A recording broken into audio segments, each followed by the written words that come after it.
Good evening. Happy Thursday. It is April the 2nd, 2026. And this right here, this is the Chop Up Show. This is your girl, Toya G. We in the building, having a great time. I'm with the gang. I'm not by myself. I was going to say glasses, introduce yourself, but we got two black frames. The one with the cap. Go ahead and go first. Tell us who you are and tell us how you feel about being here with us this evening, please. I'm back. I'm back. I was down for the count the last week. Wasn't able to make it. But I'm here. I'm alive. I'm breathing. Uh, Good to be back at the chop up, man. They say in the church, I'm just glad to say I'm on top of the ground. The ground's not on top of me looking ass. Oh, we love it. And also, we in the building with FDO, first day out. Hey man, he going back to jail. It's your boy George Lee, aka Consciously. Don't forget the Lee back with the Chop Nation. Shout out to all the big bitty lovers like that boy Byron. This ain't Brian, but I call him Byron. Yeah, we got a lot to talk about today, man. We got a lot to talk about today. All the Brian is the name that you should all remember. the panderers, all the predators, all of the groomers. This is for you tonight. Mercy me, oh my. Y'all don't act like you don't know how this goes. Go ahead and come in and articulate yourself. Say what's up. Let us know if you first time in here, where you tapping in from, all of that good stuff. We want to hear from you, especially since it is Chop Nation time. It's Thursday night. We got a couple of things to get into. I'm gonna go ahead and put 2 minutes on my clock before we get to the meat and potatoes of things. You already know it's a 2-minute drill. Who want to go first? Who's going first? I'll choose the consciously. The consciously. You go ahead and line you up first. You can go ahead and Miss Ma'am in the building. Love to you, appreciate you. We did get something. We got something going on, man. We got something light, nothing crazy. Nothing crazy. I appreciate the love. What up? We got 2 minutes on the clock. Lee, when you get into it, Daniel, what's good? What's going on with you? We're gonna go ahead and get into your topic. 2 minutes on the clock. When you start, I'll start. Yes. This past couple of days, like I say, we are seeing an illustration of conservative contradictions when you have Kristi Noem's husband, Byron Noem. What his name is Byron, Brian Noem. Brian Noem gets caught in a scandal where he loves big titties. Not only does he love big titties, he loves wearing the big titties. And we see all of the projecting and all of the criminalization about drag queens and about cross-dressing. Kristi Noem's husband is called cross-dressing. And what I believe is that the Trump administration already knew what was going down the pipeline, what was coming up. And that's the reason why they was already getting ready to move her around anyway. That's why, she got demoted. But to the conservative contradictions, we know that there was a bunch of legislation that was passed over the past 2 years that criminalized cross-dressing uniquely. We also know that the Supreme Court just ruled that conversion camps was against freedom of speech. My question is, does Kristi Noem husband now have to go to the conversion camps? Probably not. Will we see a bunch of outrage by the conservatives talking about the messages to send to the kids? Probably not. What we're seeing is that this is a selective moral outrage on who gets to have those titties out and who gets to cross-dress. And what we see is that the cisgender conservative white man ultimately believe they have the right to be able to do everything they want. And it also shows us that a little of those kinks sometimes is caught in pathology. I know that we say that something's about kink shaming it being bad. I think what we see right here, though, is getting into the pathology and a lot of the disposability and how a lot of folks engage in those kinks, those fetishes. Shout out to all the big bitty, big titty lovers and all the bimbofications. The last thing in this too is that he got caught up doing this with a immigrant sex worker. So when I talk about conservative contradictions, it just keep on going crazy, keep on going crazy. Shout out to everybody tuned in to the Chop Up, man. Follow us on Substack. Free Palestine. You said everything that needed to be said. Shout out to the comments coming, everybody coming in. I think that's my dog Santos in the building was popping with you. BP in the building, tapped in with us tonight. Chop Nation is in full effect, and I love that for us. I love that for you. I got 2 more minutes on the clock. I'm gonna go ahead and jump in real quick. Yeah, how's my signal? How am I being? Can y'all see me? Can y'all hear me? You good. All right, bet. 2 minutes on the clock. I'm gonna go ahead and jump into the No King's Day protest. The No King's Day protest. This was No King's Day 3.0. Up to this point, we have had 3 different times during this second version of the Trump presidency where we have, as a collective country, I haven't been to any No King's Day protests, but have decided that we want to take into the streets and really articulate our displeasure with the edification, the positioning, the glorification of Trump as some benevolent, leader or king or whatever, and all the politics that have come along with that, all of the heavy-handed decisions, all of the misguided leadership. Like, it's been a swipe at those things. Recently, No King's Day 3.0 brought in 8 million people, the largest protest in United States history of any kind in regards to any issue, is what we saw. And amongst those conversations, what I saw with a lot of people was, what's the point?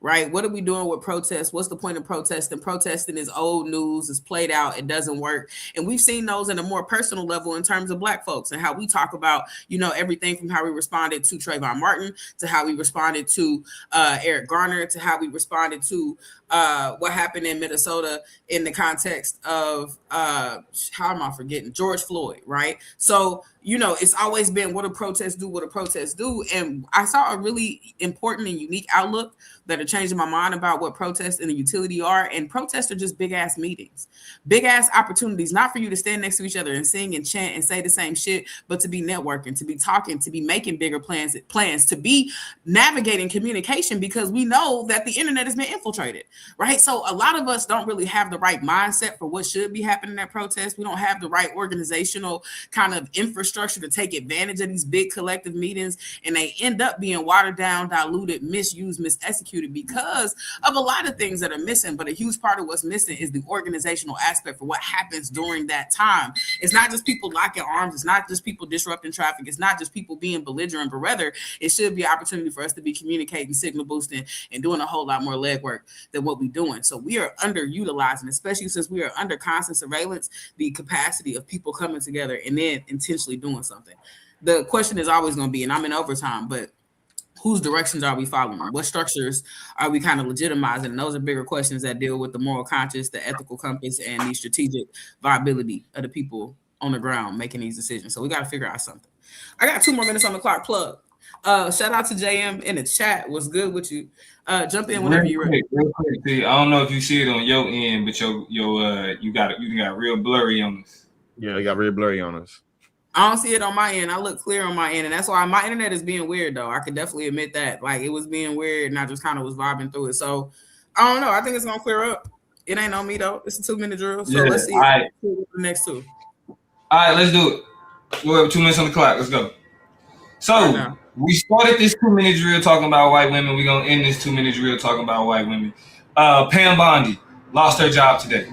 If you don't know who Pam Bondi is, that was the current Attorney General, Trump's Attorney General. Now, Trump is no stranger to firing Attorney Generals. If you recall, I think back in 2018, he fired then Attorney Jeff Sessions because he wouldn't he wouldn't step in the way of the Mueller probe. He wouldn't recuse himself from the Mueller probe. So Jeff Sessions was fired. Now we see the same thing with Pam Bondi. The problem that I'm seeing, though, is that white women are having a real issue. It's been a bad 2026 so far. We just heard about what was happening with Kristi Noem. Now we see what's happening with Pam Bondi, and then Donald Trump then just came out and talked shit about Caroline Leavitt as well, his current press secretary. He's literally made a joke talking about how he has 97% negative press coverage, and it's probably because of his press secretary. So 3 of the more prominent women, white women in the Trump administration, we are seeing Donald Trump target and treat them like he treats people that work for them as disposable, because what Pam Bondi has done for Donald Trump is got up there and made herself look like a damn fool. What Kristi Noem has done for Donald Trump has got up there and made herself look like a damn fool. What Caroline Leavitt consistently does for Donald Trump is make herself look like a damn fool. And for Trump to show you the disposability, right? And let's not forget, white women, 53% voted for Donald Trump. The only majority of women that actually voted for Donald Trump. So he kind of showing y'all you get what you asked for. If this is the type of leader that y'all praise, if this is the type of person y'all want to treat like a king, you're going to be treated like a disposable pawn. We see that with Pam Bondi. We see that we seeing that with Christine Nome, and we can wait and see what happened with Caroline Levitt. But it's not looking good for white women in the Trump administration 2026. We'll see where that go though. Listen, if it goes the way it has with the other white women he's dealt with, it won't end peacefully.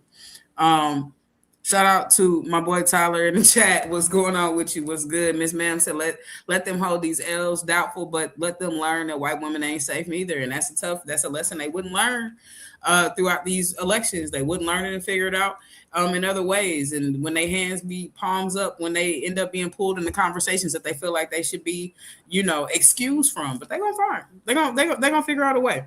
They're gonna learn. Let's go ahead and jump into the conversation. Shout out to Cal. Shout out to Free DNA. Shout out to everybody talking to us. I'm going to go ahead and put the timer away. Now we get to get into it. Tonight we are talking both the Jaden Ivey controversy, if you haven't heard about the Bulls player connected to, of course, the NBA, but also a devout Christian and some of the issues that he's been going through. We're going to get into that. And then we also have the second part of the conversation. What's the second topic?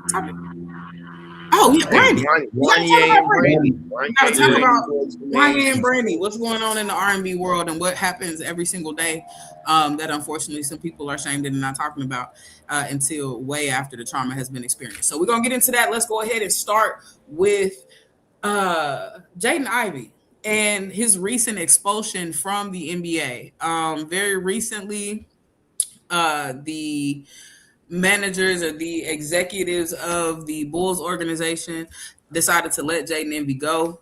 He was released due to behavior detrimental to the team.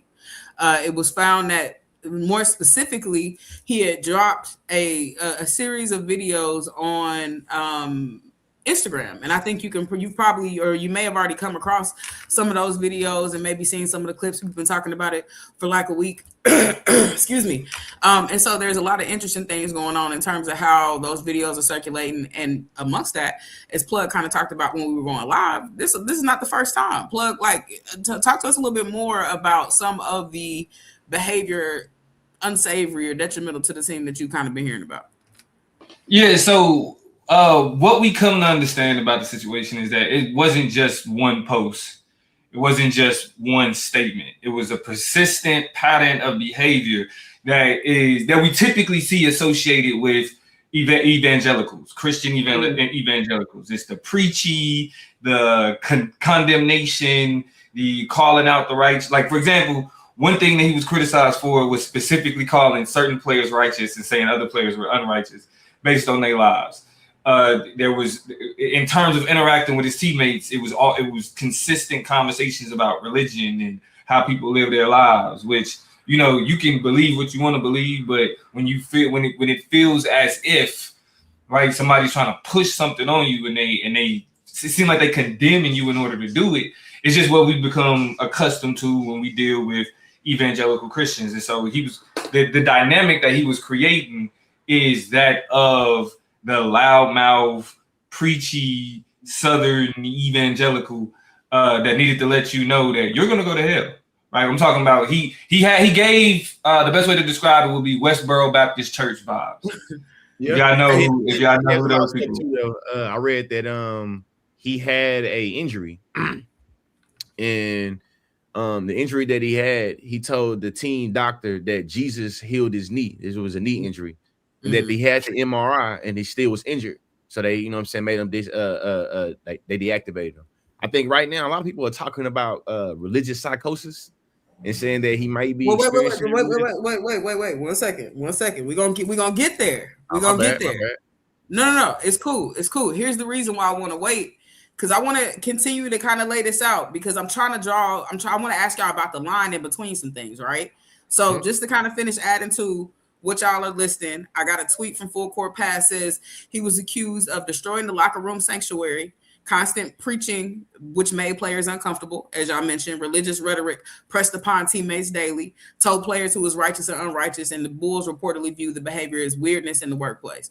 Then you also have, the conversation about being healed. You $1 million, I hate to use the C word, but commodity for a team, right? An investment that they have to protect. So, of course, they're going to be, overly supervisory of how you're dealing with and and treating with things. But here's what I want to point out. Everything Plug talked about when he was laying out what he did wrong is called bearing witness, right? It is what Christians are called to do, right? It is a key component, witnessing, of the Christian faith, right? You are supposed to spread the gospel. You know what I'm saying? Like the Bible talks about, the fire burning at the altar and never going out, right? And so a lot of people interpret that to be the altar. They are the altar. They move around and they take God, they take the fear and the fire of Christ with them to share. It's their responsibility and their duty. Then when you talk about,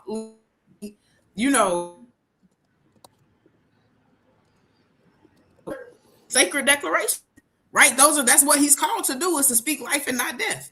Right, to the whole notion of life and death being in the power of the tongue, right? That is what the faith kind of declares that you do. You speak life, you speak healing. That preaching is speaking life into the, you know what I'm saying? Like I'm giving y'all the gospel. I'm giving you air. I'm giving you energy when I'm on this shit. But that's what he's saying.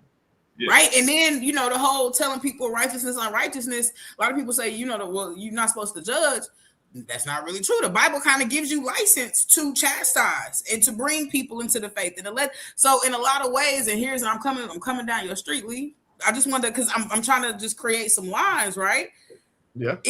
Are these examples of religious psychosis, which by the way has a very specific definition, or is this just somebody who is living their faith and who is on the same plane and landscape? Is because this is the conversation that's being had, that are being chastised and being repudiated, like Muslims or like Jewish people in this country. Is this the same type of religious persecution, or is this a clear-cut case of what we started to see as religious psychosis? Like, how do you kind of reconcile those things? What are your thoughts when we use such like hard language to describe the phenomena that we see with Jaden Ivey? What do y'all think? I provide a definition first. Religious psychosis involves hallucinations and fixed false beliefs with religious themes, such as believing one deity or prophet or possessed. It is not a specific diagnosis, but a form of psychosis, often marked by deep anxiety or guilt, which is treated through medication or through therapy. I do think that he is experiencing some type of religious psychosis.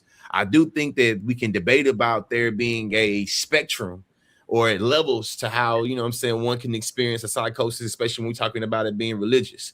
I do think that when it comes to Jaden Ivey, I'm very critical of a lot of the poor bastards. That's what I'm gonna call them. The poor bastards that have become Jaden Ivey fans overnight.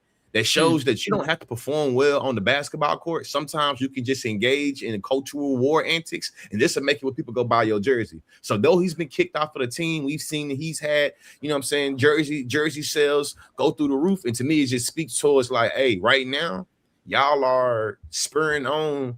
This man is obviously experiencing something mental health. You see what I'm saying? Also, too, I think that because our society is so entrenched in Christianity and we have Christian nationalism marching right in, I think the Christian psychosis is sometimes is applauded. You know what I'm saying? Yeah. We don't call it as such because it's seen as something admirable. And then you get to be a martyr. You get to be a martyr and say, look, man, I'm being persecuted. It's because of what I believe. And the last thing I say is this for everybody watching, right? It's for everybody watching. You're able to be a proud Christian without condemning somebody's lifestyle or identity. White people, specifically the ones with the white hoods, them too also believe that you could be able to demonize any identity based off your beliefs. Don't act like the white supremacists. Don't act like the KKK members. When we start having this conversation, don't make it like, oh, because you believe this way, this means you can condemn that person. That's not how it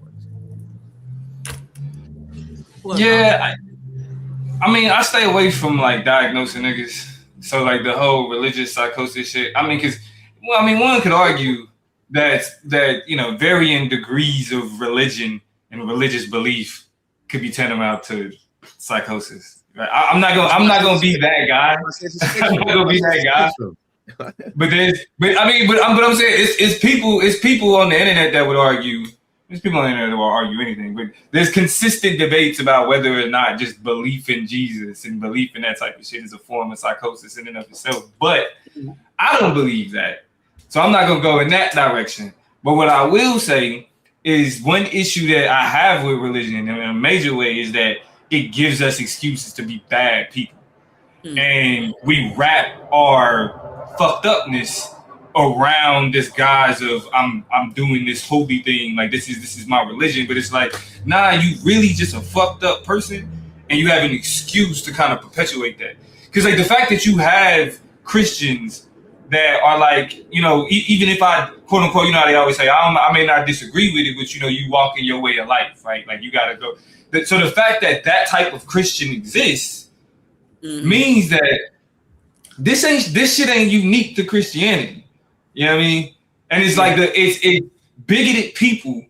It's easy for them to use Christianity as a way to justify their bigotry. So it's like I feel like what's extremely dangerous about this nigga jersey sales blowing up and everything else is because we've entered an era where bigots now view the rejection of bigotry as oppression. Like niggas is like, nah, we're not letting the mainstream mass, like our mainstream or popular ideas. Say it to you. Treat people like shit. So like, nah, like yes, we're rejecting bigotry. That's not oppression. That's progress. I was just gonna say, and then convince people to believe it. Like it just is so. That's I think the scary part, that there are people who are willing to buy into and then take, and you know, because as y'all talk about this and plug, really, I'm sorry, Lee, when you were really kind of talking, the first person I thought about was Tory Lanez. You know what I'm saying? Like, and how people just immediately gravitated toward the bullshit. Immediately, I gotta support him. We gotta liberate. Kanye West is another example. I gotta listen to it. Because look at him being so avant-garde, so dangerous, so you know, invested in his beliefs, so stern, so you know, unmovable. So, and whole time it's just like you standing on bullshit. You're not standing on business. You're standing on bullshit, right? So, a lot of people have already called out in the comments that, you know, it's not even fair to scapegoat and like kind of wash and mix the idea of religious psychosis, which is a very specific thing, with the idea of just flat out homophobia, right? So, and I want to be clear. This is what. Let me see if I can play this clip of Jade and Ivy so you can kind of get a refresher on some of what he said. Let me see if I can find that thing real quick. Ooh, I can't find out and save it. Man, I hate that I didn't. But he was basically, you know, I think the clip that I saw, which is amongst many, like he was going on 40-minute rants, y'all. Like this is the whole big thing about it. Was just very clearly like steeped in like a hate and a dislike and just a repulsiveness of queer people. So how do y'all respond to this idea? A lot of people like, the gays are the most protected. Can't say nothing about them. That's where he played himself. You was cool talking about God. You was cool talking about religion and faith. You was cool popping your shit. When you got on the gays, that's where you played yourself. Like, what do you say to those talking points, to that line of thinking when we look at situations like this? Motherfuckers use the wrong example. This is not the example. If you trying to make a point about you know, whether or not, you know, gays are protected, it's not because a motherfucker going on rants about how they hate gay people and how they going to hell and how, you know what I'm saying? Like that's not the, you know what I mean? Like even if you believe that there's an argument there, this nigga's clearly not reasonable. Why would you use the least reasonable person to try to make make the point that you're trying to make in the first place? So before we can even get to that before that even comes up, this is the person you want to use to say, oh, you can't say nothing. If anybody was ranting the way that he was ranting and jeopardizing their livelihood doing so, it would, regardless of what they was talking about, you would be like, yeah, this is like that's a problem. You know what I'm saying? Like this is he owns some shit. Like this is not clearly. To mention, I mean, a lot of the comments was like, this came out of nowhere. You just literally, they were like, it's not even Pride Month. It's March. You just mad about some shit that happens in June. Well, I think it has something to do with the NBA recognizing some shit, like the NBA. Like that's the part. To me, that's the part that made it where it's like you speaking on ignorance, because the NBA has been celebrating Pride Month since 2016. As a matter of fact, if you type in NBA and Pride Month, you will go back and see in 2016 the WNBA and the NBA were the first professional sports to ever step out and celebrate Pride Month. Hey, Jaden Ivey was 14 years old then. So he was already courting the NBA knowingly that they was already celebrating, you feel me, heathenry, already celebrating unrighteousness. It's kind of what he said. Somebody said on Instagram too, though, that I think is important. I might be talking about not being able to diagnose people. And it's like, no, when I was using Christian psychosis is not the same as a diagnosis. You feel me? Somebody said on Instagram, I can't see the Instagram comments, but they said, shout out to Sison.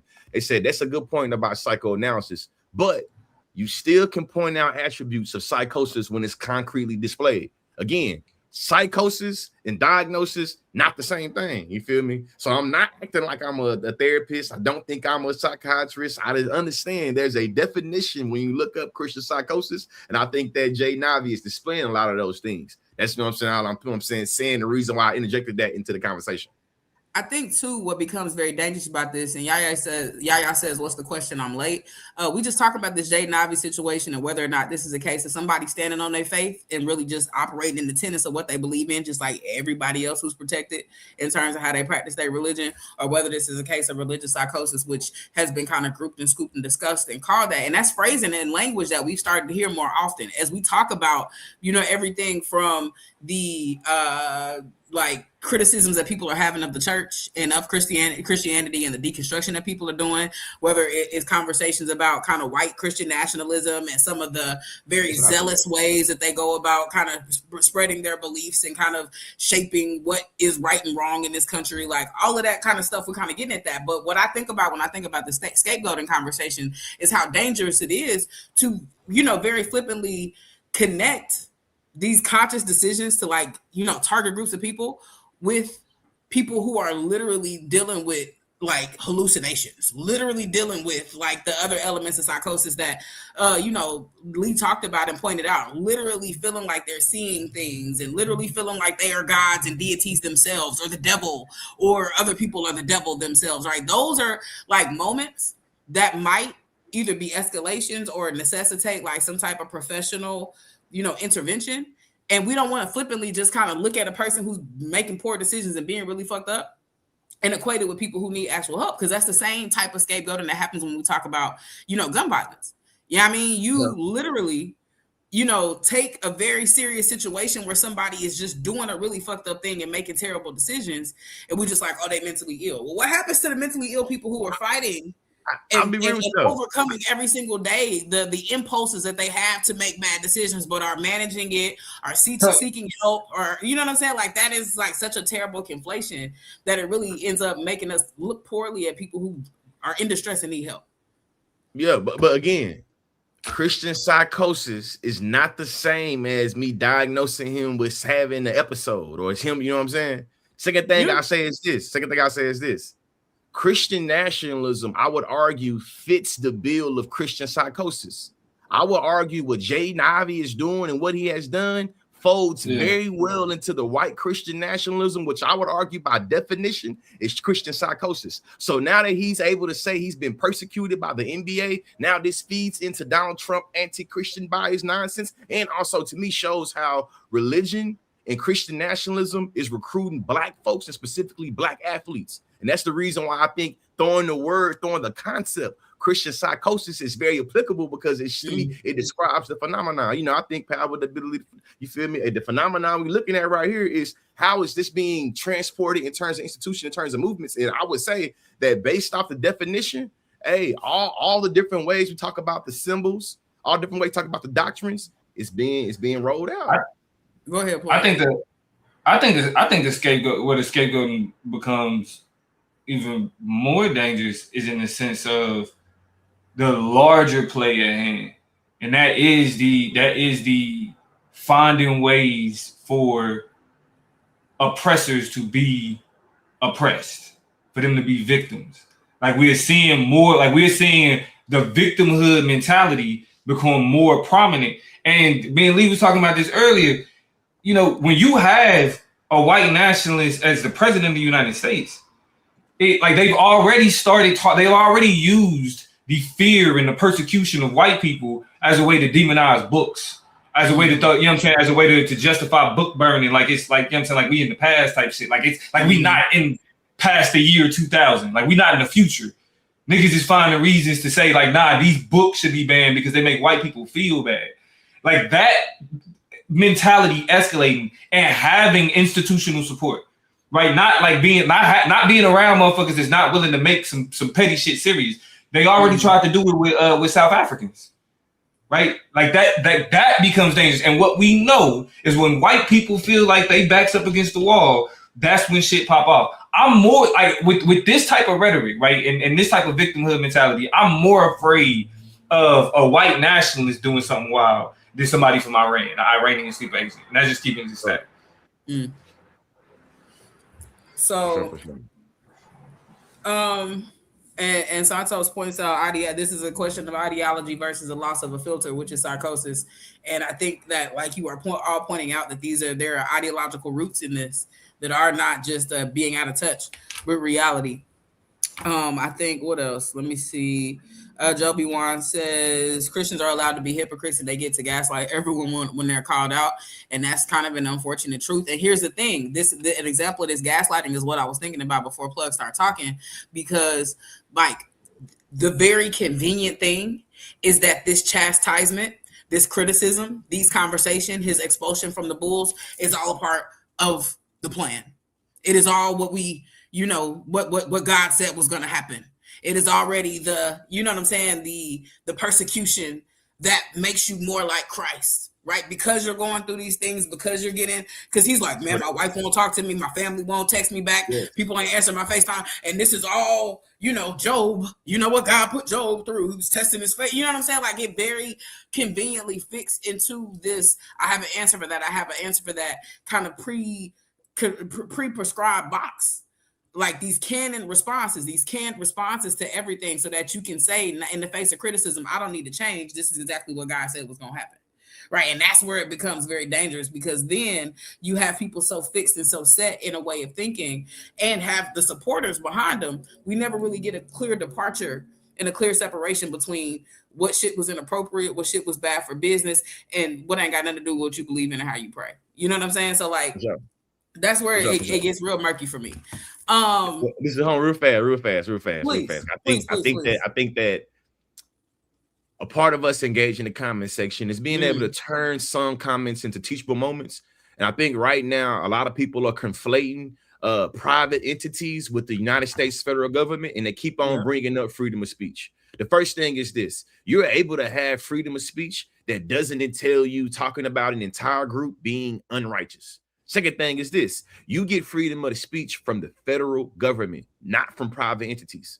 The third thing is this: if you are employed at a job, I dare you to go inside that job and say that any group is unrighteous. I guarantee you're going to be sent to HR or you might get fired on the spot. The fourth thing I'll say is this: a lot of y'all are being loud, proud, and wrong whenever you start trying to act like a pseudo-intellectual talking about freedom of speech. For the people that's listening to this on Apple Podcasts or Spotify, Yaya G says, this is all being misinterpreted in my opinion. I feel like freedom of speech is very important. When we're all not willing to use your freedom of speech, we lose our freedom of speech. Your freedom of speech does not have anything to do with condemning the entire group. Hey, the Ku Klux Klan and supremacists also believe, I'm putting my hand too. Them white folks also believe they should be able to condemn niggas in the name of Jesus Christ. Crazy. I mean, and I don't know. Freedom of speech is also not freedom of consequence. You can say what you want to say, and we use this conversation typically when we talk about the N-word. You can go wherever you want to and say what you ever want to real loud, but if you get a hole stomped in you, that's above me, right? Because you do have to put the baggage of the things that you say, and when things are not legally protected, we talk about people's bottom lines, we talk about corporations, we talk about people who spending a lot of money and recognize that gay people spend a lot of money with them. That's where we got to kind of draw some lines and rethink about this freedom of speech thing, because you can say whatever you want to, not associated with any of our teams. And that was what, Jay Niven was, invited to do. And so we have a constant little tapbacks and touchbacks to kind of exactly what happened at the award show when the man with Tourette's let out the N-word, right? There was things that happened. There were implications to that particular statement. To me, they weren't heavy-handed or went far enough, but the complications of disability, which we have a show and a whole episode on that. I'm also conscious of that intersect with that particular reality as well. And so I'll say this. I'm gonna go ahead and put a pin in. Y'all say we on the same side and it's love here, right? But that's why we call it. You know what I'm saying? Like it's just an opportunity to kind of dissect these misconceptions because that's been a lot of people's, talking point. Well, like I didn't have to like what he said, but I just got to defend his right to say it. Yeah. I ain't pointing at you at all. It was just me using that point, like Tori talking about. Because I do want to say this about freedom of speech though before we dip out, and that is that rights don't exist in a vacuum. Right, like it's yes, you have rights to be able to do certain things, but though the limit and how we understand that limit is based on when we start to interact with other people, and when your rights are surrounded by a justification or denial of somebody else's humanity or the denial of somebody else's respect, you may have the right to do that, but the environment that you create can produce material outcomes that's detrimental to that other group. So people have a right to push back against that type of speech. They have a right to call out that type of speech because of the residuals that could come from like people talking like that. Like nigga, hate speech turns into violence, like real life material violence. It starts in the language and then it turns into people doing shit. You know what I mean? So it's freedom of speech and all that other shit, but I also got the freedom to like understand that my environment, the shit that's around me, I'm safe. And when motherfuckers is talking a certain way, then it fucks up the safety. You know what I'm saying of the place that I'm in, type shit. That's real. Joby Wan says this, and I close with this statement: Michael Richards, who played Kramer in Seinfeld, ruined his career for using the N-word, and I'm glad it happened to him. Consequences. And that's what it is. Bernie Mac told you it was going to be some consequences and some repercussions, and that is what's being experienced right now for Jaden Ivey. We touch in on these religious conversations from time to time. We recognize that we have a very particular background, history, perspective, orientation toward these conversations. Black people and faith inextricably linked, so we always don't spin the block to try to see what's what with the what when stuff like that goes down. Now let's go ahead and transition. I'm gonna throw it over to the Conscious Lee, who's gonna take it up with this next conversation about what's happening in the R&B world. Yes, man. So what's happening in the R&B world right now is that Brandy confirmed in her 2026 memoir Phases that she did date Wanya Morris beginning around 1995 when she was 16 and he was 22. Before I play this clip, when we go deeper into the conversation, I want to just ground this discussion with just a few key terms. That way, when I say something, we know what I'm talking about. That way, we not, you know what I'm saying, not necessarily for y'all, you know what I mean, my co-host, but for the audience and the listeners. We're talking about grooming, age of consent, power imbalance, and informed consent.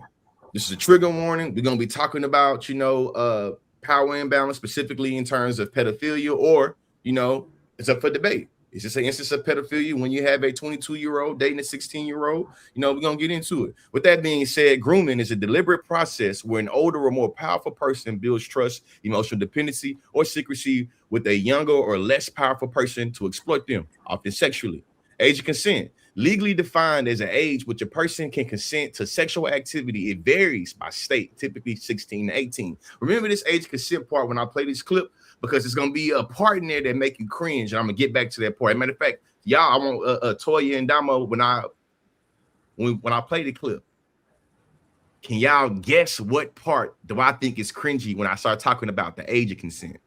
The last one would define is informed consent. Is agreement that is freely given by someone with maturity, knowledge, and autonomy to understand they're agreeing to consequences. A 16-year-old navigating a fame under the guidance of a 22-year-old mentor is a definition operating within limited capacity for informed consent. Now I'm going to play this video, and then we start the discussion. Trigger warning again. The video is a little graphic. This is to give you a little background information. This is from 2014 when Wanya and the other Boyz II Men members went to Breakfast Club and had an interview. Viewer discretion is advised, because I ain't gonna say it get a little crazy. And you had a celebrity relationship. Were you the only one that was ever involved with a celebrity? Who was he dating? Wanya was banging Brandy. Brandy. He left him lonely, broken hearted. Yeah, bro. No, I didn't actually leave. He was teaching Reggae how to do videos. That's why they called you twerk. That's what I was thinking. I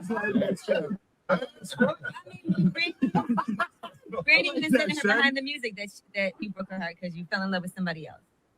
I mean, you only fall in love with somebody. You only fall out of love with somebody else if somebody makes you fall out of love. Mm-hmm. You know, so if that was the situation, if that's what she said, then That's political. I like that. I can't contest to her view about it. I can just only live by my view. Revolt. Revolt. They were saying she was really young when y'all dated. Yeah, she was. Not that young. Not Gail baby. No, I'm saying. No, that's why. That's why I stopped. Hold on, but that's why I stopped it and said that she wasn't that young, because I don't want y'all to think Boyz II Men was young. No. I was young too. She said she was 15 and she had to keep it a secret because See, we did the thing. We did the thing when she was like 16, 17, around that time, you know. Mm-hmm. You was still a boy too. You I wasn't too old. You wasn't too many like yet. 38 years old, nothing like that. I was old enough to she was old enough to get it. But was it legal in the state y'all was in? I mean, we was always in different states. We had a nomad relationship. You know what I'm saying? We just, we didn't do it in the states that it was legal. It was illegal in. Nice. No. It was, you know what I mean? It was a time. It was a relationship. It grew and it ungrew. I guess you could say Ungrew. Where did it unsquirted? Squirted and unsquirted. Now, Hey, before we get into this, it's Jonelle Robinson. Blacks make this the norm. That act surprised when it happens. Can you get that person out of here? for sure. Thank you. For sure. And then whatever. Sorry, I didn't mean to cut off your thought. Oh I no. just don't mean to. Oh no.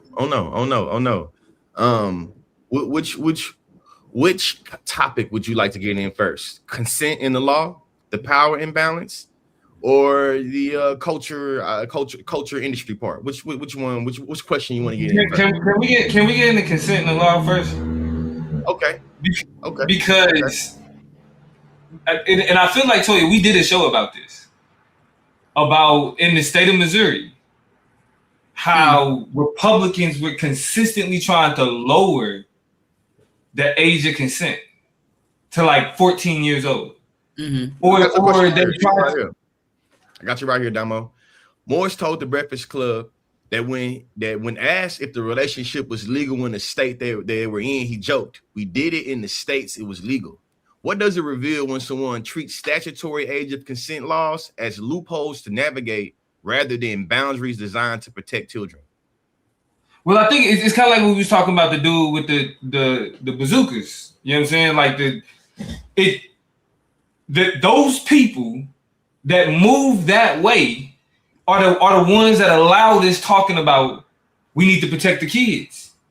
They're worried about the gays being pedophiles. They're worried about the gays, in the schools, but these are the ones, like those people are the ones with that type of predatory behavior. And so, as much as because that whole thing was disgusting, but what it speaks to is how these types of things are facilitated. Like you have people in power who are like, yeah, you should be able to knock down a 15-year-old if you're 22. It's people in power that believe that, and are empowering people to create these types of loopholes. I'm about to say something without saying it. I just need y'all to nod y'all head and make sure y'all picking up what I'm putting down.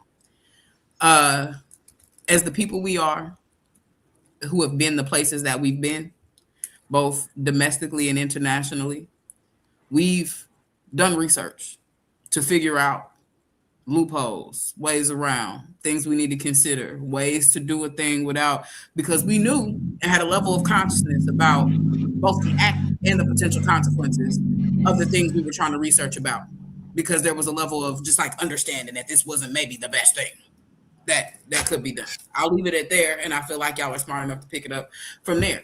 This same thing applies. You are a fucking predator, because to the extent that you're like, I know which states it is and which, it wasn't that bad. It wasn't 15, it was 16, it was 17. Like, you saying all the right things to slide the needle in the right direction, and you speaking to how you did your research on where you're doing stuff and what states and what this, all that tells me is that you committed to the bit.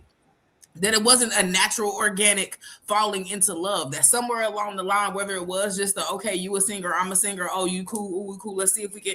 There was a moment of pause where you figured out that this probably wasn't above board, and you went and did the research to fucking figure out how to kind of overcome that shit. This is the reason why people get locked up all the time, because they trying to be like, oh, I lost my mind for a second, temporary insanity. I had a moment of, instability, and I just reacted. But they look up your emails and your chats and the shit you've been researching. And it was premeditated, nigga. That's just there was a level of intentional contemplation about the act and the consequences, and you proceeded anyway. So you a nasty ass nigga because you're like. And then what killed me, I think the most disgusting part is you have him narrating his perspective on this and how he was calculating and considering shit in this way and that way. And then you got fucking Shine from Boyz II Men, wide mouth laughing, can't hold himself up about the ways that the predatory behavior played out, about the calculated nature and behavior, about the pre-done research for state to state and this, that, and the, niggas is nasty, and they be nasty together, and they nasty because they pat each other on the back about the bullshit. But even how Charlamagne and them handled that shit, like even that approach, like, come on, bro. All that is nasty. They laughing, they joking, it's humorous. And then to me, I feel like before I get into some of these key details of the memoir, something that just stuck in my brain is, to me, it speaks volumes of this man's character, that at the height of his career, I'll make love to you. I'm talking about all the sex music. You feel me? All the sex music. You could have had any woman in the country, and you decided to fuck with a 16-year-old. Could have had any woman in the world, damn man. You decided to fuck with somebody that was underage. Here go the key details from the memoir. The two began a secret relationship around 94, 95 while touring together. This coincided with their musical collaboration on with the song Broken Hearted. The age gap controversy, while Morris previously claimed in interviews that their relationship did not turn romantic until Brandy was 18. Her memoir clarifies that it began much earlier. She describes the relationship as involving a significant power imbalance, as she says she now feels taken advantage of her youth and being naive. She said the shame ends here. In her writing, Brandy shares that she hid the relationship from her parents and the public due to illicit nature. She expresses a desire to stop feeling shame for a relationship she was too young to fully understand at the time. And here's what I say about this. I know there's a lot of normalizing of age gaps, of a lot of older men grooming and preying on younger girls. No matter how much normal you think it is, or how normal you believe it is, it doesn't change that it's violent. And we know that a lot of times oppressive practices get normalized, and it doesn't change. Its normalization doesn't change the victimization it leads to. You know what I'm saying? So before I even add a question into that, what are y'all thoughts with now more context? I mean, even with that greater context, one of the things that, like, in just a situation, like, as a woman, it's not some shit I got to deal with or haven't had to calculate for. I'm pretty sure y'all probably did. And it's just one of those, I don't know what to do and I don't know what to tell you, because that's just what it is. And I stand on that, right? And this is not true for every situation, but this is one of those things where it's like, I don't know what to tell you. And it's that I think people will look at the time frame, the age range, 16, 17, 18, 22. Well, that's not that bad. Well, that's real small. People got a tendency to be dismissive about it because the age range is not that big. But I'm sorry, the law is clear. And I think just the sheer amount of privileges and access to shit you get at 18 puts you in a different mental, social, physical orientation toward the world that just is a hard stop for anybody under that age. And so, yeah, like, I'm pretty sure, I can't attest to y'all, but you know what I'm saying? Like, I graduated 07. I got 06 dogs. You know what I'm saying? And, like, you know what I'm saying? People who I ride with, 05 homies. And what can I say? Right? The age limit, you know what I'm saying? Like, the component changed when you graduated and went on to other things you needed. You had to wait for me to catch up to you in college. It wasn't cool for you to pull up around the high school and just be sitting outside waiting to pick up niggas.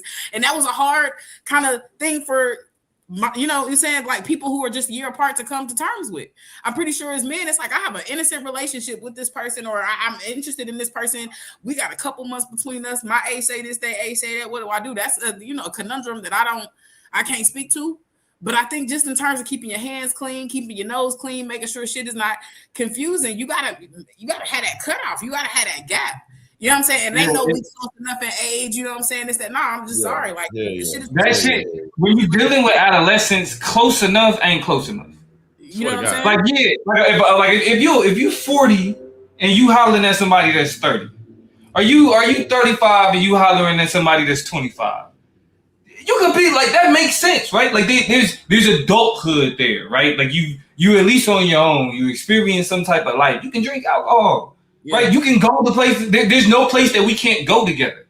If you have a point where you want to take her or him to some place, and they can't get in because they don't have. They gotta ask permission to go.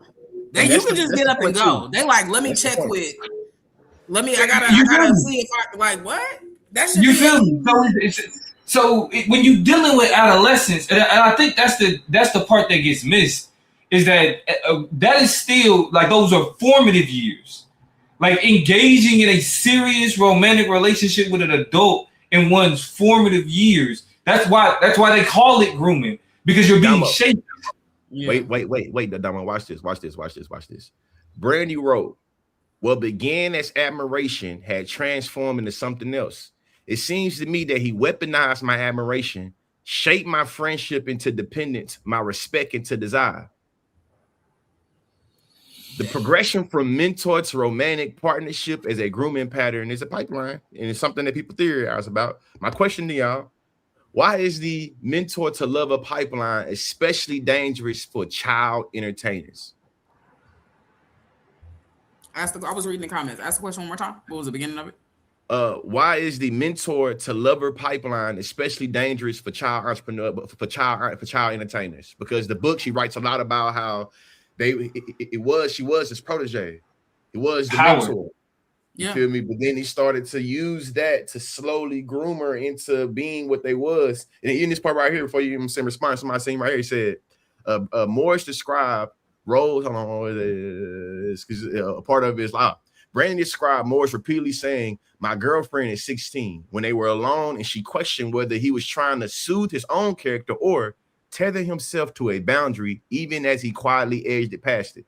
If someone is verbally acknowledging that lines exist while crossing it, does that strengthen or weaken a consent argument? You've asked a couple of different questions. Yeah, I'm throwing something at you.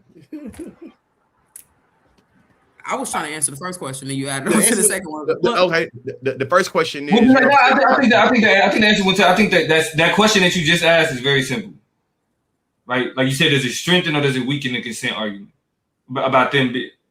Just to be clear. Yeah. Oh no, it's saying does it strengthen or weakening him being able to acknowledge my girlfriend is 16, her saying I don't know if he was saying that to soothe his own guilt or if he was saying that to push the boundaries. Question is, does it make the, you know what I'm saying? But also was asking about, to me, that question fits in with the mentor to girlfriend pipeline. You was the protege, now you the. I think because of the adultification of that industry, because of the alienation you have, you're not acting like a regular teenager. You're not living a regular teenager life. You're not doing a lot of things. Yeah, so it's already lonely and isolating, right? So now, of course, instead of you looking for, like, think about a teenager. When you're a teenager, you're not really looking for a mentor, right? You're not like, I need somebody to guide me in this thing. But you are mega talented, isolated. And when you're 16 and 17, you're looking for your equals. You're looking for people you got similarities with. You're looking for your clique, your group, your people. But you're spending more time with adults because of celebrity. When you live a regular teenage life. But as a celebrity, you're not around regular teenagers. You're not living that life unless it's orchestrated by the industry or set up to be that way. So then you pivot to a non-familial relationship that you can depend on, right? You see a young, attractive guy, right? Somebody successful, somebody's been in the industry, and now it makes it easier to kind of want to line up under him, get close to him, and now you have this mentor-mentee label being put on a thing that is already coming from a place where, like I said, you have a young child alienated who's not being socialized normally, who's not being exposed to regular types of friendships, and so it's easy for that mentorship to get warped. To me, You know what I'm saying? It's almost baked into the cake of what's gonna happen. Because now I'm looking for friendship. I'm looking for identification. You giving me a lot. I've been there before. I know how you feel. You're not super old. You're still kind of young. Don't let you be fucking attractive. You also at the top of your game and at the top of the world. It's a lot of overlaps that make it, I won't say inevitable, because some people just are above board and know how to keep their hands clean and be like, you are a child. But it's common. It's you know what I'm saying? You're surprised when they don't end up like that. You said what?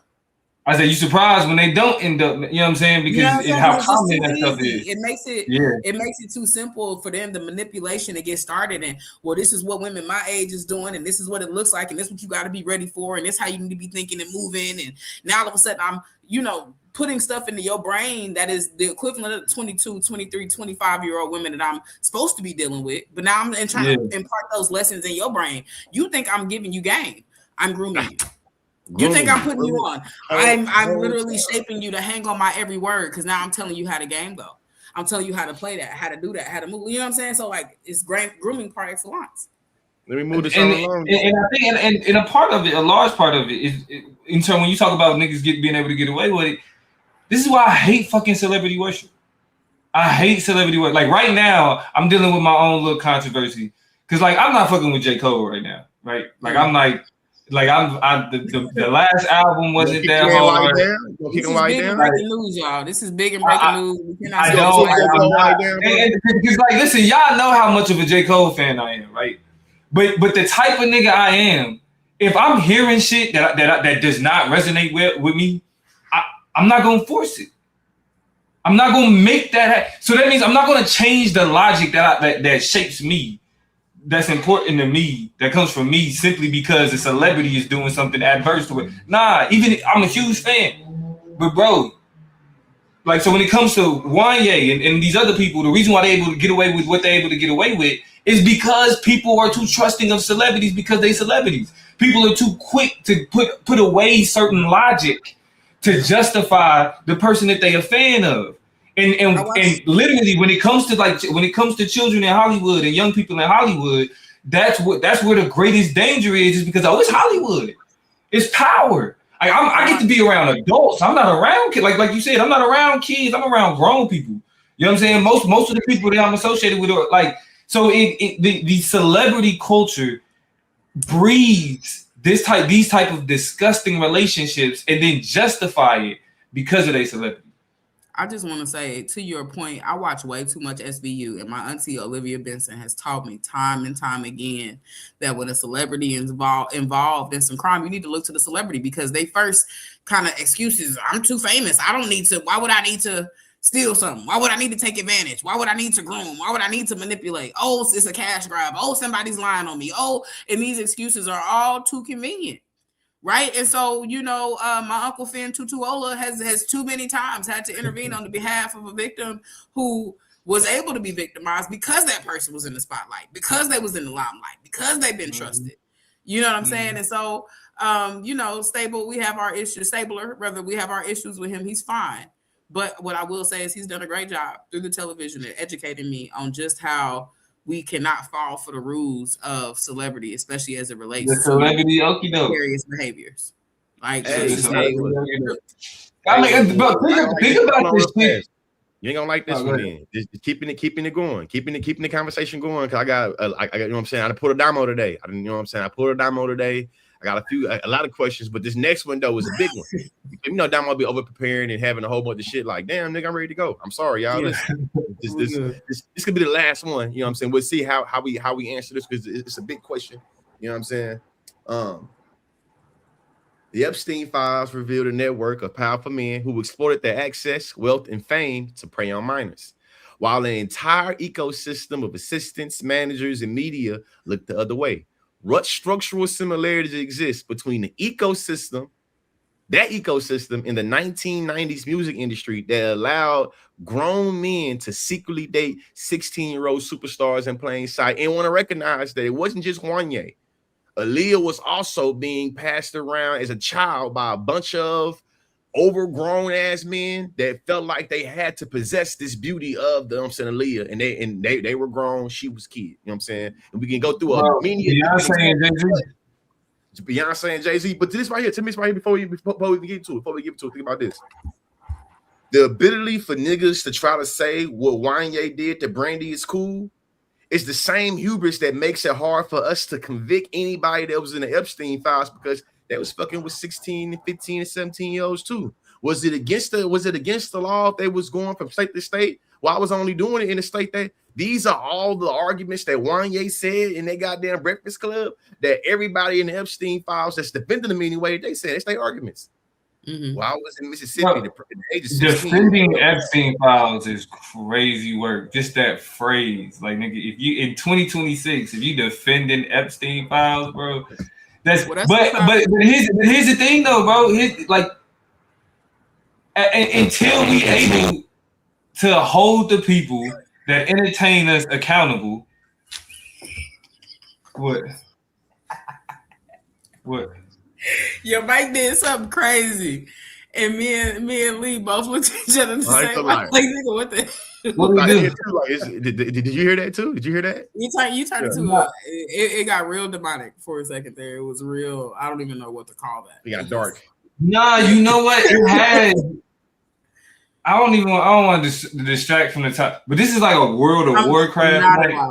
Sorry. So I can sound like an orc if I want to, but I just don't know how to. It's one of the settings just popped off on this. We was having a serious conversation. See, that's the problem. I was making a serious point. I'm sorry. About a serious point you were making. I was talking about the infrastructure that allows for men of influence, people of influence, to be able to facilitate in public and proudly underage relationships. Now, I will say that again. This is why I like to bring up shit in 2026 because it's shit that we've come to understand is just like not fucking okay. So like that's why I even use it being like, oh, but back in the day, well, that's how shit was, and it's like yes, and slavery was okay at a particular time, motherfucker. Like at a certain time. It was okay for a woman to not have a bank account and be told you can't have one. Come on. But say some shit like that today and you're going to look like a damn fool. So we can recognize the past exists as it was, but as the future and the people building what's going to become the future, it behooves us to look at the past and say what should be left in the fucking past. You're right. You're not wrong. Lee, what's another thing you want to I'm glad I was able to bring it back because y'all almost fucked all that up. The last thing I have right here, it's the part that I think before I read this part or whatever, if I get into this last part about fast girls, though fast girls is a concept that's very magnetized on the black girls' bodies. I know there's also a way that we trivialize the innocence of young girls. That's cross-cultural, young black girls, young white girls, young Asian girls, y'all get the point? So this next question, though, is very intersectional about young black girls. I want to be clear that it's not only young black girls that experience this. It's just unique when you have the racism, the misogyny hit itself. Brandy wrote, I was not a fast girl with a crush. I was not a dramatic teenager who couldn't handle rejection. I was not an unstable, obsessive fan. I was a child, and he was an adult. What is the fast girl narrative, and how has it been weaponized against black girls specifically to justify sexual behavior of adult men? I think ultimately this is what a lot of tropes that people in our community are falling into, the fast girl trope. I mean, the thing about the fast girl trope that is so, I think, dumbfounding is that it literally, like the scope and scale of it is so broad. There are justifications for, women or young girls being fast, and it's just like she has on shorts, she has fingernail polish on, she likes makeup. One I seen was like she likes makeup, light makeup, right? Is into fashion trends. Has an understanding of her body, right? So it's not completely oblivious of it. She understands she got some, just like a knowledge and an understanding of how her body's made. You fast. You think you're somebody, you think you're doing something. I'll give you another example. Switching. You could just be walking, but you are considered fast if there is some perception that your hips are moving and grooving and swaying a little bit too hard, or a little bit too far in one direction or another. Posting pictures right? Like we live in a social media world. And so some girls have been identified as being fast because of just posting pictures in general, but let alone let it be a body shot, just any type of pictures that are taken that accentuate who you are. And then of course you have girls being fast who, and here's where to me it also gets very dangerous, is where you have young people who are coming of age, right? You have young girls who are, doing what teenagers do biologically and have done for a lifetime and beyond, that then for whatever reason gets being called being fast. And then we get into the double standards of what are not, the things that are considered fast. So girls ain't supposed to date. They're not supposed to be interested. They're not supposed to be hanging out. They're not supposed to be taking phone calls and accepting this, that, and the other. But boys are being told to go date and being groomed to go by their parents to go and pursue this. And you need to be dating like this. And why you ain't dating no girls right now? You must be gay. And all you like, you know what I'm saying? Like these really different things that boys are not called fast for, they're encouraged to do.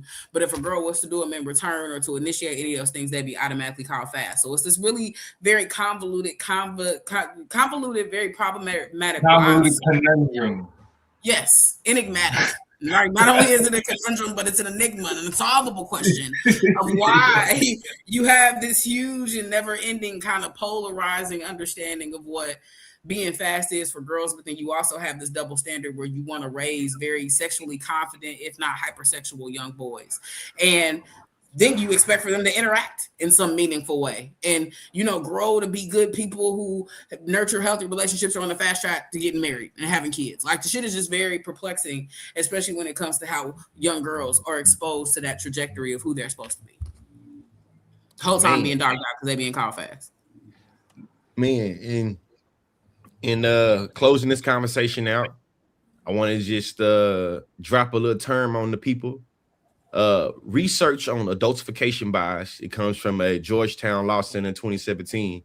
It shows that Black girls are perceived as needing less nurturing, less protection, and more accountability than white girls of the same age. So though I've made this disclaimer about how this adultification of little girls happens across the border, there's something unique to how we do little Black girls. And we see that Brandy is now reflecting on how she was done as a young Black girl and reflecting on a lot of the ways she was indoctrinated to feel shame based off of how she was victimized by a grown man.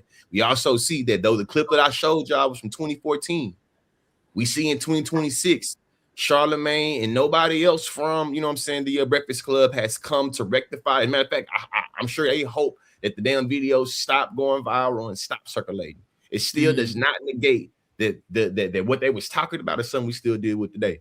And whatever y'all have to say, but that's what that's it right there. If you got a problem with anything, it's a lot. If you have a problem with Jaden Ivey conversation or the Brandy conversation, you think that there are more important things to talk about, I think you're speaking from a position of privilege. I think that individuals that experience homo-negative violence, or people that experience gender violence in terms of these age gaps, they don't have the privilege of being able to say this shit don't matter. So keep that in mind.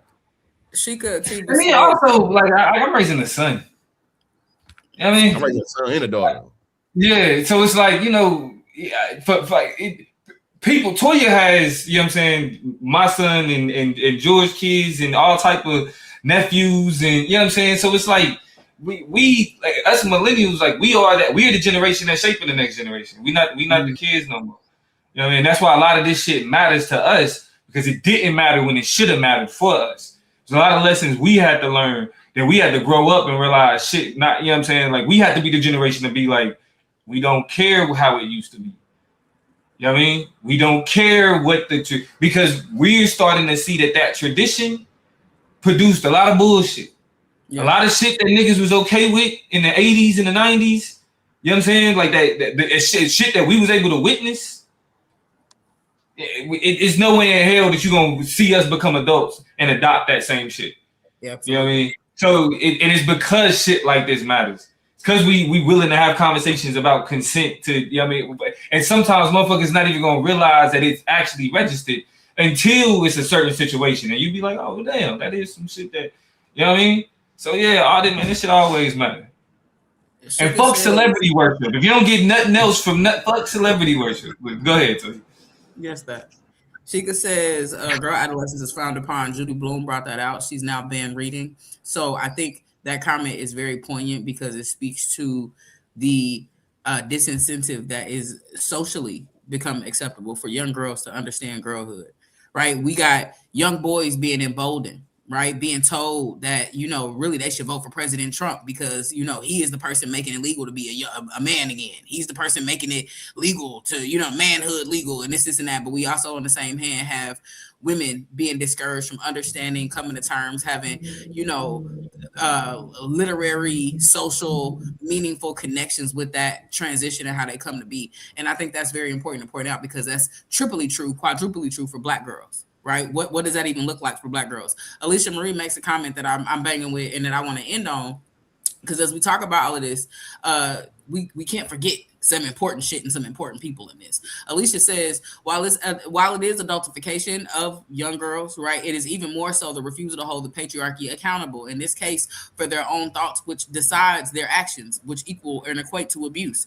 Being fast is not equal sexual entitlement for anyone who's thinking decided they are fast, right? And so we also got to make sure while we focus on how fastness is projected, who's doing the projecting, right? It is women and parents who are caught up in patriarchal bullshit and attending to the male gaze and trying to navigate the male gaze and not dealing with the male gaze. So we're not going to change the male gaze. We're just going to make sure that we cover you up and alter you so that you don't fall prey to the male gaze. Fuck the gazer, right? We just want to make sure you're not getting caught up by the gaze. We also have to recognize that a lot of that's what, because of what she was wearing or what did she have on or how was she acting, how was she behaving, is the key cornerstone justification for how rape culture is sustained, right? How it's maintained. It's always questions about what the victim did to allow, to justify, to invite, to encourage, to incite, instead of the person who just could not keep their fucking hands and their body to themselves, who could not keep their eyes and their comments to themselves. And it has created a culture of exploitation, of abuse, of violence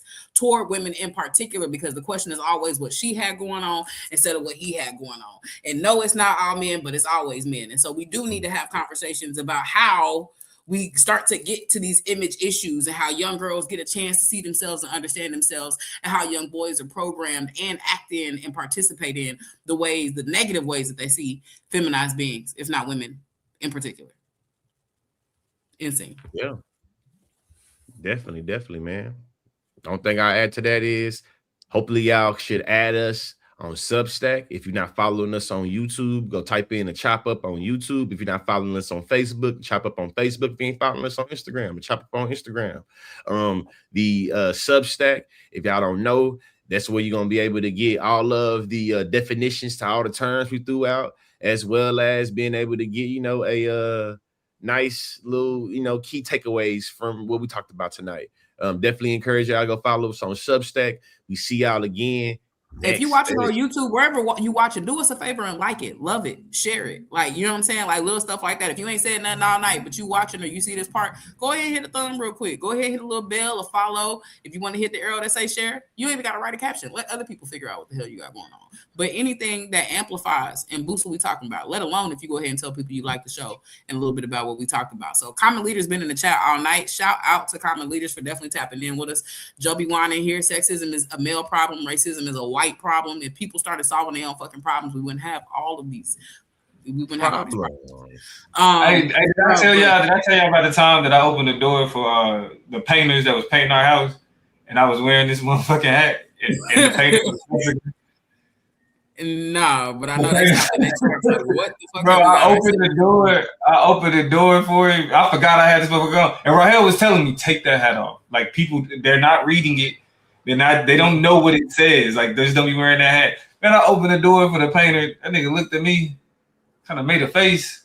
Like, took a second before he came in. I was like, oh, come on in. Yeah, y'all, you need some help, whatever. Like, and I'm thinking, like, that was a little funny pause. And I get upstairs. She see I still got the hat on, and she was like, you wore that hat with me. And I was like, oh, like, completely oblivious to the whole, because I don't wear this hat in public. I only wear it on streets. That's how we're looking at that door. Trev, what up? Yeah. But anyway, yeah, that was the look.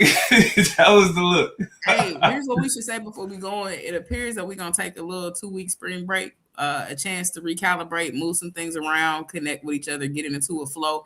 Y'all know we was not really recording toward the end of 2025, and Lee wasn't really back in the mix. Then we got Lee back. Then we got our flow back. Now we got a momentum. Now we got y'all back in the mix. Y'all are helping us stay connected on these different platforms. And so now we got to kick it up a notch. So for the next 2 weeks. But next week, if we record tomorrow, though, we'll be able to get them out something next week still, and we just ain't gonna be recording. Hopefully, we get them some pre-recorded. Well, basically, what we're saying is don't go too far, don't be alarmed if it's not live. Instead, watch. Hopefully, y'all watch the AI conversation we had from a couple weeks ago. Right, we did that early and then just dropped it on the week where we just had, we wanted to connect with y'all about that. But stay connected. Hit the bell, hit the buzzer, hit the follow wherever you listening to this, wherever you watching this, because we're gonna be back to y'all live in 2 weeks, so mid-April, right? And we're gonna push all the way to the summertime with a whole bunch of great content. So love us, stay connected to us, don't forget about us. We love y'all. Interact with the different posts that we got going on. You know what I'm saying? We'll be forever grateful.